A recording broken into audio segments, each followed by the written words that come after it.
Is how you do it yourself. Hello and welcome to the garage. In this segment, what we're going to do is we're going to be grinding the floor. There's no substitute for grinding. We've got a grinderless primer, but if you're going to grind, you can skip the grinderless primer in a second. Big part of doing the grinding is you got to have PPE, personal protective equipment. I took the OSHA safety class, they taught me all about it. First one is the respirator, okay? It's a cartridge style respirator. Make sure it's good enough for epoxies, okay? There's different descriptions on, get them at Home Depot or any other hardware store should have these. Make sure it fits snugly. So put it on like so, and you're gonna wear that. Concrete dust is stuff you gotta be careful of. You don't want it down in your lungs. So that's why we're using this personal protective equipment.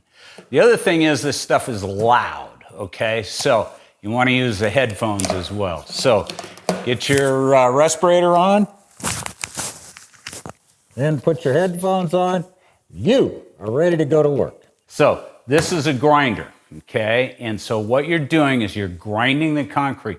All you're doing is grinding a little bit off of the concrete, like maybe a 64th of an inch, maybe even less. And what you're doing is you're doing that to give a real nice sharp profile for our epoxies and other coatings to hang on to. That's what this piece of equipment is.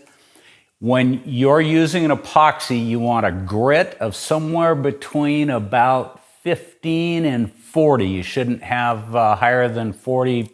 Less than 15 is going to leave marks. It's the same stuff as, same grits, just like sandpaper, only it's little diamonds that are in the bottom of this grinder. So you can rent these at Home Depot or any, a lot of rental places. Probably every other one that you call will have a grinder that you can rent, and just tell them it's a concrete grinder and they have it, they'll know what you're talking about. This is the vacuum cleaner that hooks up to the grinder. When you rent the grinder, they'll have a vacuum. Make sure you rent the vacuum with it. It's important. If you don't have the vacuum, you just make this horrible dust cloud and you're just going to have a mess on your hands. So rent the vacuum and the grinder. This is a great system. Like I said, if you don't want to, we've got the grinderless primer for you that works great. We're going to do that in another video.